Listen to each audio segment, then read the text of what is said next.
Last Saturday நாங்கள் திண்டுக்கல் போயிருந்தோம் ஆட்டோலேயே ஒரு சின்ன வேலையாக. அப்படியே ஒரு கஸ்டமர் வந்து ப்ரௌனி கேட்டிருந்தாங்க திண்டுக்கல்லில். ஸோ அதையும் அவங்களுக்கு போய் கொடுத்துர்லான்னு தான். அவங்க சொன்ன லொக்கேஷன் வந்து பிஎஸ்ஆர் சில்க்ஸ் பக்கத்தில். ஸோ அங்கே பார்த்திங்கன்னா நிறைய கடைகள் போட்டிருந்தாங்க. அந்த கடைகள் சின்ன சின்ன கடைகள் அந்த மாதிரி. ஸோ அதை வேடிக்கை பார்த்துட்டே அப்படியே குழந்தைங்களையும் தூக்கிட்டு போயிருந்தோம். போகிற வழியெல்லாம் கடை, பலூனு, இந்த மாதிரி அம்பர்லாலாம் விற்றுட்டு இருந்தாங்க. என் பசங்களுக்கு ரொம்ப பிடிச்சிருந்துச்சு.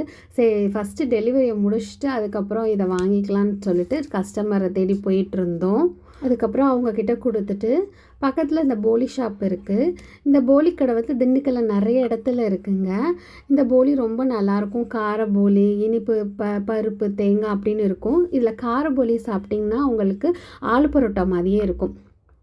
அப்படியே பக்கத்தில் காதின்ஸ் போயிருந்தோம். சரி, ஸ்லிப்பர் எதுவும் எடுக்கலான்னு, பட் எடுக்கவே விடலை. என் பசங்க ரொம்ப சேட்டை பண்ணிகிட்டு இருந்தாங்க. அங்கேருந்து பக்கத்தில் இந்த சாணார்பட்டி முட்டைப்பாயா கடைக்கு தான் வந்தோம். ரொம்ப நல்லாயிருக்கும் இங்கே எனக்கு வடைப்பாயா ரொம்ப பிடிக்கும். அதனால் அதெல்லாம் வாங்கிட்டு, ஸோ அங்கே சாப்பிட்றதுக்கு இடமும் இருந்தது, உட்காந்து சாப்பிட்றதுக்கு. வாங்கிட்டு போய் சாப்பிட்டோம். என் பசங்களுக்கு அந்த பக்கோடா ரொம்ப பிடிச்சிருந்துச்சு. அவங்களும் அதை சாப்பிட்டாங்க. கொஞ்சம் கொஞ்சம் சும்மா ஒரு 2-3 சாப்பிடுவாங்க. அவங்க நல்லா என்ஜாய் பண்ணாங்க, அந்த வேடிக்கை பார்க்குறது, ஆட்டோவில் போகிறது அப்படின்னு சொல்லிட்டு.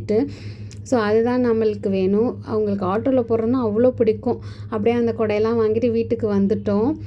ஃபகத் வந்து இந்த மாஸ்க்கும் வாங்கியிருந்தான். வீட்டில் வந்து அந்த கொடையை வச்சு அவ்வளோ அட்டகாசம். அந்த பலூனை வந்து உடச்சிட்டாங்க சீக்கிரத்துலேயே. 99 and 199 காம்போ இந்த மந்தோட எண்ட் ஆகுதுங்க. உங்களுக்கு வேணும்னா கீழே தெரிகிற நம்பருக்கு வாட்ஸ்அப் பண்ணுங்கள்.